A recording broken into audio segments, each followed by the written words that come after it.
যা বাস্তব চোখে আজকে খুবই মনটা আমার খারাপ, কারণ কালকে আমাকে আধা ঘন্টা থেকে 1 ঘন্টা অ্যারেস্ট করে রেখেছিল এবং আমি খুব লজ্জিত, খুবই লজ্জিত যে বাংলাদেশ কোন পর্যায়ে আছে।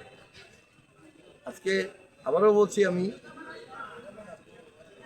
একাধিক সরকারি হসপিটাল আছে বাংলাদেশে, দুর্নীতির মধ্যে সবচেয়ে উচ্চ পদস্থ আছে রাজশাহী হসপিটাল, রাজশাহী রেল তো সরকার বিরক্তিবোধ হয়ে কিংবা দেখাচ্ছে যে দুর্নীতি মুক্ত করতে পারেনি বিধায় কিছু কিছু যানবাহন মালিকানা করে দিয়েছে, বেসরকারি করে দিয়েছে। কেন? এটা আপনাদের জন্য ভালো হবে কিংবা হচ্ছে কি? যদি ভালো হয় তাই করবেন। আর ভিতরে যাওয়ার বিষয়টা আসলে ওসি সাহেব উনি যদি বুঝিয়ে বলতো যে আসলে এখানে আসলে ঢোকা নিষেধ, কর্তৃপক্ষ বলেছে, আপনি না ঢোকাটাই আপনার পক্ষে ভালো ছিল, এইরকম একটা কথা থাকবে। আর উনি বলছে আমাকে যে অ্যারেস্ট করবো, করেন, অসুবিধা নেই।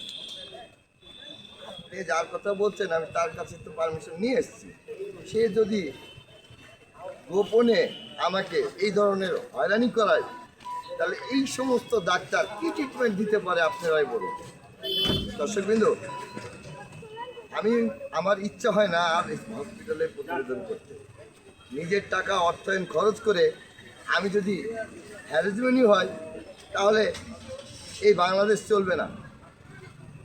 যেই সরকার এই সরকারি হসপিটাল কিংবা সরকারি যেগুলো জায়গা আছে দুর্নীতি মুক্ত যতদিন না হবে ততদিন তেলের সংকট কেন, মানুষেরও সংকট হতে পারে।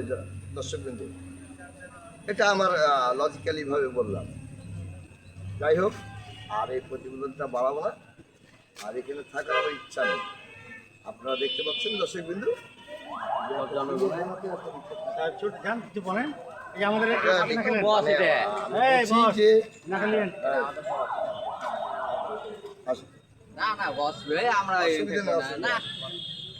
যাই হোক, বিষয়টা তো আপনারা জানলেন।